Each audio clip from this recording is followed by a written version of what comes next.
When it comes to servicing your vehicle, would you rather have a team of one or an army of thousands? 35,000 hardworking specialists all across America. Because no one knows your Ford better than Ford and Ford Service.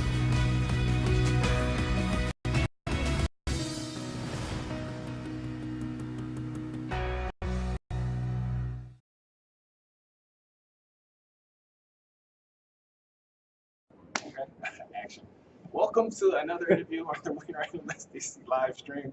Hope everybody's having a great day. I have with me Blue Cross Blue Shield of Michigan. To my right, I have Jim. And to my left, I have Lynn. Here, really simple. It's 3 to 4 letters. We're good. And of course, I'm your host, Jaymie White. So, since we only have about 20 to 25 minutes, I want to get straight into the questions. The first one I think is pretty obvious, which is tell us a little bit about Blue Cross Blue Shield. Sure, Jaymie. Thanks for having us.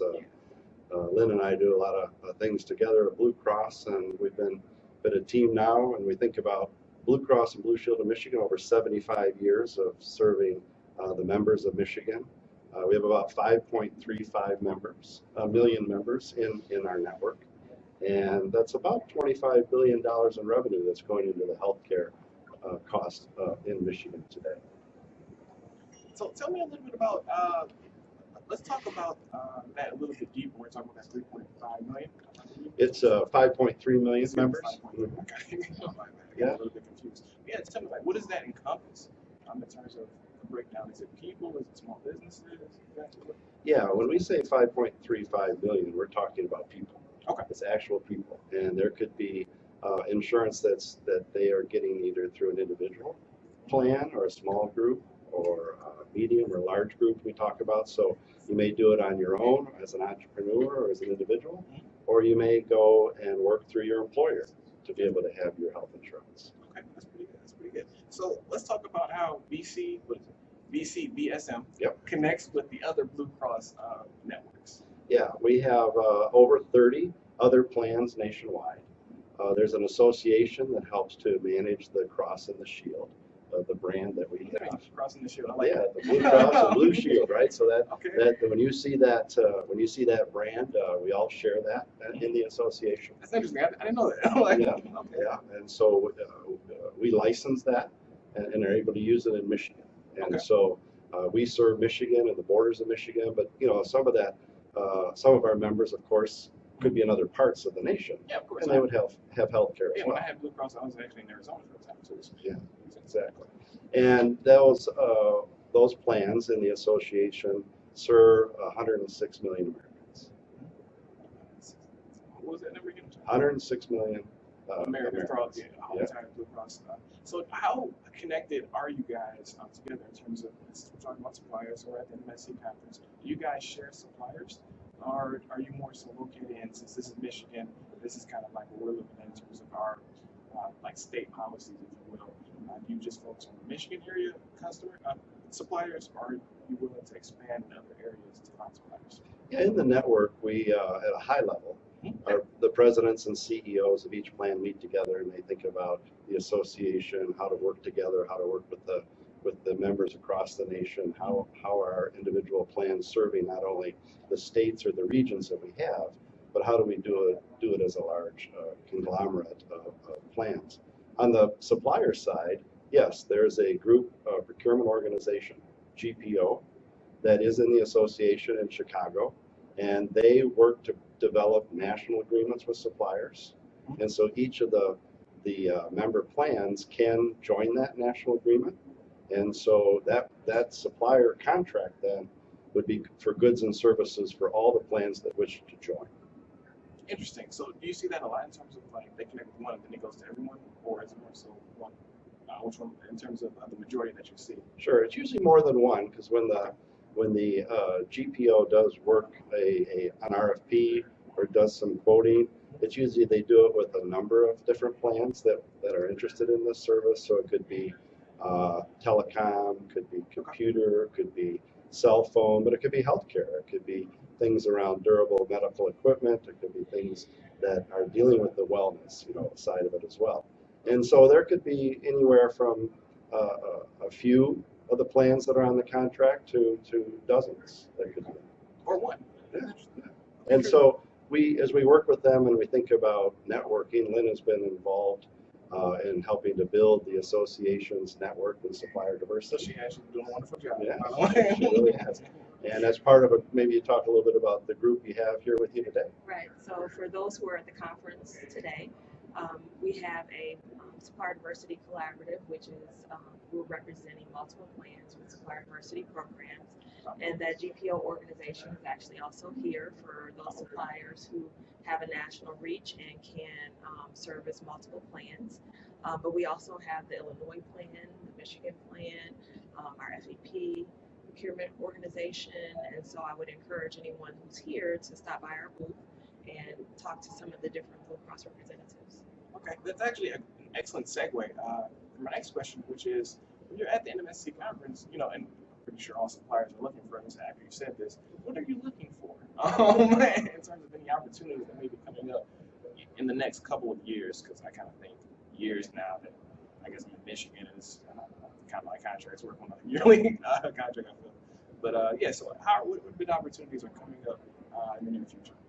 Yeah, so we use these types of forums to be able to get together and not only find new, but to also sustain relationships that we currently have. So sometimes you're growing with existing suppliers, or sometimes you're finding about goods and services that are new or newer innovations.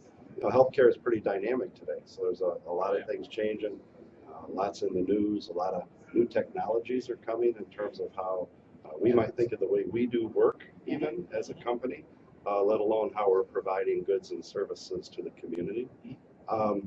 And then, Lynn, you've got a number of procurement or buying staff that's coming over from our department to come and work and get through the conference today and learn through breakouts and through meeting suppliers. Absolutely. And we also have a Tier 2 program within Blue Cross Blue Shield of Michigan. And so sometimes when we're at the conferences, we're also looking for suppliers who may be able to service our Tier 1s.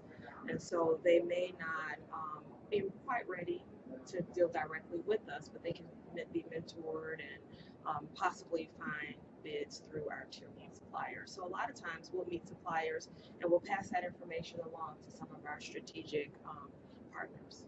Okay, yeah, and that makes sense because I mean that's from our own small business. That's exactly where we started, right? When we first started, like we were day one, I think I went straight to Ford and I said, "I'm selling something. Can you buy?" And they're like, "No." It's like there's a process, young man, and that's exactly how you build, especially with like a Blue Cross Blue Shield, right? Which is you prove yourselves with the Tier 1s, and then once you have enough of those clients, you've done it for a couple of years, being realistic, then you can get that opportunity with the Blue Cross Blue Shields. So definitely they're crossing the shield. That's right. And you, I'm sorry. I was going to say, and I think that's important too, because you don't want to try to take over a big job and fail. And so working with someone who's been doing it for a while and really getting some of those lessons learned on a smaller level is really better for startup businesses. Yeah. And you said something key, Jaymie, about time. You know, it takes some time to develop and to really show what the experience is. You know, on a resume, it's important to show what you've done, not necessarily what you can do. And that track record is really important for us as we evaluate and think about suppliers. Yeah, and just to reiterate, keep reiterating, but like, yeah, that's 100% key in being realistic time frame. Because again, when I first came in, I start today, tomorrow I'll be a millionaire, right? And then next week I'll be a billionaire. And then we'll keep going. But no, there's a process. Exactly. What happened?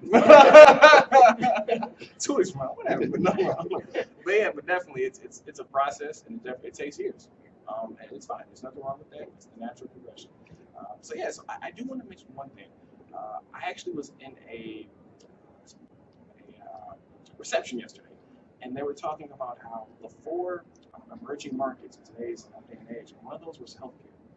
And you mentioned about the technology, so can you expand on that? Because that was up there with, they said, technology, construction, healthcare, and I forgot the third, but I was surprised that healthcare was on the level of the technology piece. So definitely, like, yeah, you're smiling, yeah. Probably a little bit higher. But yeah, well, I think, you know, we have to think about as work in offices today, whether you're in an office or whether you're in a mobile environment. How do you communicate? How do you stay connected, right? We talk about mobile apps. Oh yeah. We talk about, there's cognitive computing that's coming, that's going to take care of some of the duties and Okay. things that you might be used to doing when you read an email, as opposed to maybe some software helping you do that. Yep. Even in placing orders, right? We think about the Internet of Things, and there's outside interactions with a URL that's already built. So there's a lot of things you don't have to do. So how do you learn how to use that Internet even into our sourcing? So whether it's business office operations, our sourcing and procurement, or just what the market is asking for. Our members are saying, we need it to be easy, right? We need it to be useful. We want to know that that when we work with you, that we can understand insurance. And so what kind of things can we do to put out there? And a lot of people are using their devices, right? So how can they go to those devices and find that, hey, when I'm going out and shopping for my insurance, it's even enjoyable. And if you think about it too, I mean, technology is so ingrained in everything that we do, right? And so what's the closest thing that's to everybody is their healthcare and their families. And so being able to have that real-time connection to your health insurance, your health stats, your physicians, your providers is really key. And so, it just naturally makes sense that it would be one of those industries that's really emerging in terms of the technology piece. Yeah, it makes sense. My parents always said there's two constants, right? There's no death and taxes. That's right. Obviously, that's one, so you got to worry about that. You got to make sure that the healthcare is so you can avoid death as long as possible. So, but yeah, that definitely makes sense. And as Lynn says that, I mean, maybe it's a little bit of a marketing plug, but go BCDSM has a mobile app. We do. And you download that, and as Lynn said, you can check on what's going on with my account, what's going on, with my network of physicians, and you can have real-time status right there on your mobile device. Okay, yeah, I definitely know about. I am familiar with the app. I haven't used it, but when I log in on my laptop, at least, it definitely gives you a breakdown. We gotta change that. Don't worry right now. Don't worry right now. I don't have my phone. I'll tell you one thing. I went and took my kids to the eye doctor, and they were trying to understand, okay, well, what are you covered with? And they were on their computer, and I literally pulled out my app. Oh, my Blue Cross Blue Shield. No. Interesting. And it tells you what your benefits are and what you're covered for, and so it's really a great technology. That's actually a really good plug. Yeah. So you can go anywhere, and it'll just tell you essentially what your stats are and what you're covered. Essentially. Okay. So that's perfect. Do you guys see that expanding anytime further? Where do you see healthcare essentially in 5 years? Well, that's kind of the billion-dollar question, I think. A lot of people are trying to figure that out. I think you talk about suppliers, it's probably a great time to be a consultant. Everybody's asking, what's it going to be? Right? But we really think about our marketplace. So, there's Detroit, there's Southeast region, there's mid-Michigan. It's all the counties in Michigan we're thinking about. Then, of course, the nation, because, you talk about, what's going to happen down, with the governments, right? Whether it's state or federal. They're a big customer. So we have to figure out where they're going and how do we serve those customers. I know I was more so speaking in terms of, because we're talking about that technology piece, and I've been hearing about this thing, they're calling it like preventive care, and that there's kind of like their move to that. So I was more so speaking about Okay. We say preventative, keep moving, right? Wellness, exercise, kind of not doing things that can hurt your health. So being proactive. So we say wellness.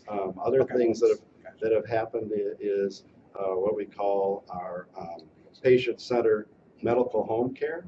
And so now, in terms of using technology, using different ways of providing health care, our physicians, our hospitals are helping to bring cost out of the system because you're cared for at home. Or there's ways that you can use these devices to monitor yourself at home and where what stats that could be taken without you having to go to another location.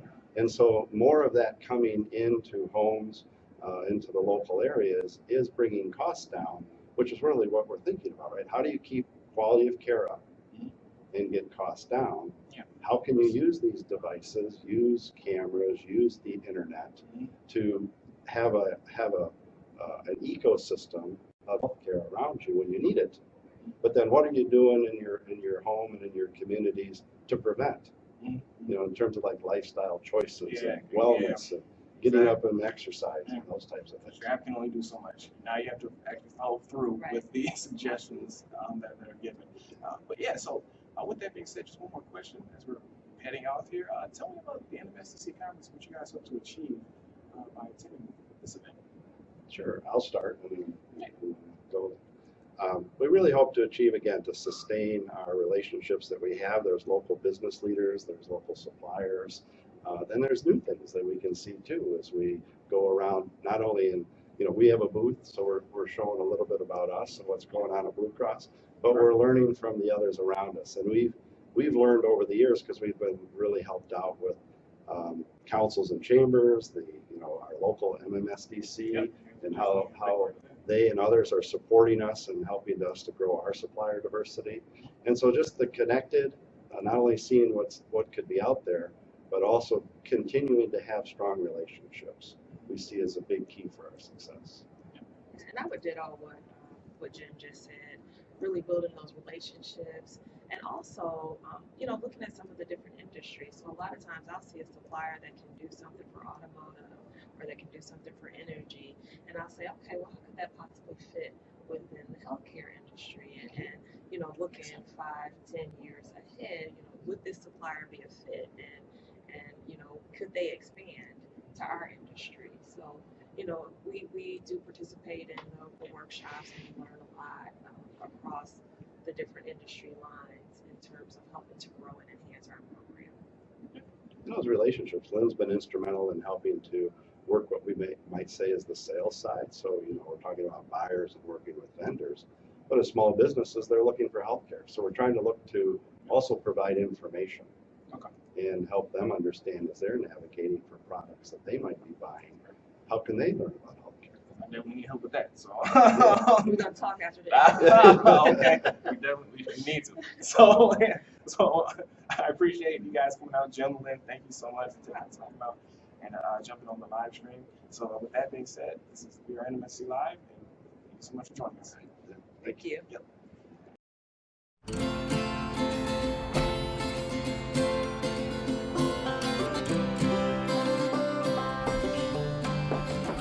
My motto is design can change lives. At the end of the day, that's what I do. This truck works for life and work. I named her Pearl because she's a rare find. I landed a job on the television show Extreme Makeover Home Edition. The first car I ever drove was my granddaddy's 1978 Ford F-150 Ranger. My family still has it. I love it. It's the very reason I wanted Pearl. When I go into a space to design something, I'm there to tell a story. So I bought Pearl because this company, this brand Ford, has a story that I can relate to. Hi, Jay. How are you? You too. I'll put the plants out on the planters. They call me the little lady with big ideas. My style and design is to start at the core of who I'm designing for. It's my responsibility to tell that story. And it's fun to align myself with clients that believe in the same thing. So that's what we're doing, a big templated sign at this restaurant that's gonna say the word inspired across the wall. Recently I did a project for the Dallas Fire Department with Ford, Dennis Leary Foundation, and the Dallas Cowboys. We went in as a give back to the community and renovated the Dallas Fire Station. It was an honor to use design to give back to the first responders. Who's taller? Pearl and I were two peas in a pod. It's exactly what I needed to start my business and to be successful. It's the perfect balance for me.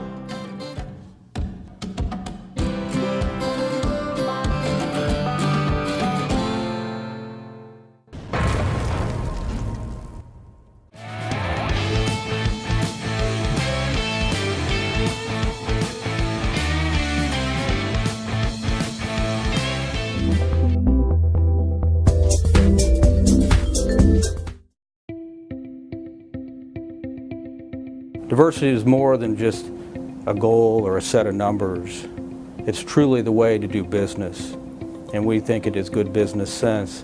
The world that we sell into has changed, and it continues to change. And customers of different shapes, sizes, colors, backgrounds, ethnicities. And so it's really important for us as a pillar in the community to represent and look like what our customers look like. So the more we can enable qualified, smart, reliable, competitive suppliers that can sell through us or sell for us, that's opening up a new door that we may not have ever seen before. What I do is actually go out and sell TXU commercial energy to business owners, small business owners to mid-sized companies. We're specifically working on other suppliers that are in the minority space. Having the opportunity to be involved with a number of the sales leaders within TXU has been really beneficial in terms of not only helping me get business in the door for TXU, but growing my organization overall. It is only through a diverse set of ideas and perspectives and approaches that you can fully assess a situation, you can fully develop a product. And so Vistra Energy will be in the forefront of supporting supplier diversity. At the end of the day, it's good business for us. We are NMSDC. We are NMSDC. We are NMSDC.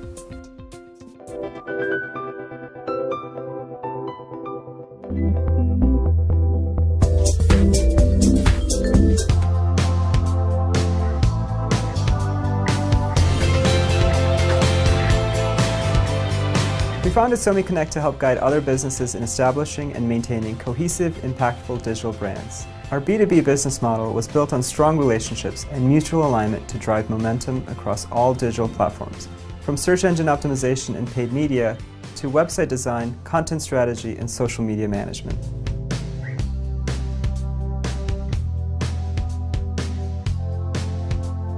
Our name SomiConnect really gets at the heart of what we do for our clients, linking their businesses to their networks. We help them connect all of their digital efforts in smart, strategic ways for maximum benefit.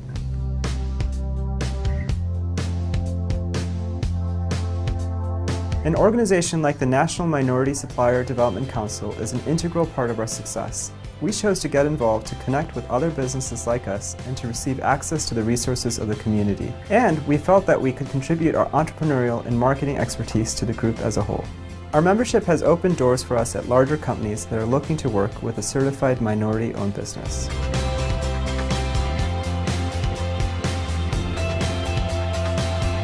I'm grateful for all the opportunities that NMSDC and all of our partners bring to the table for us every day. Membership has been valuable and integral to our success as an organization.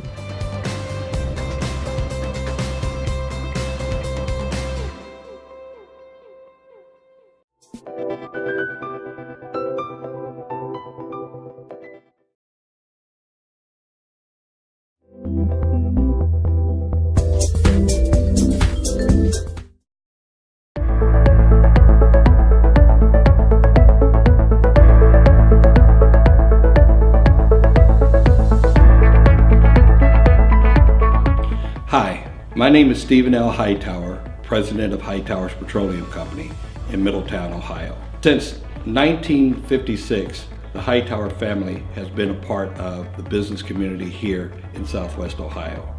We joined the Minority Supplier Development Council in Cincinnati, and in Dayton, the Dayton Minority Supplier Development Council in 1979. While those were some early years, those were times where, as a young entrepreneur, I got my feet wet and found the value of being certified and being a part of the Minority Supplier Development Council. When I first joined the family business in 2009, NMSDC has been a crucial part of my experience here. From our customers to potential customers, NMSDC has provided a platform to allow our business to grow. Even since I was a child, I remember going to NMSDC shows with my father and collecting all the great stuff. But I never truly understood the impact that it had on our business. It is truly a marketplace where we can grow our business and really sit down and do business with corporate America in a real way. NMSDC is a crucial part of our business. We could visit our customers from Kroger, General Motors, Ford Motor Company, AK Steel, and Duke Energy, and many more. It has truly been a blessing to our business, and I encourage everyone to join and get involved in the National Minority Supplier Development Council. And we hope to be a part of NMSDC for the next 50 years. At Hightowers, we are NMSDC.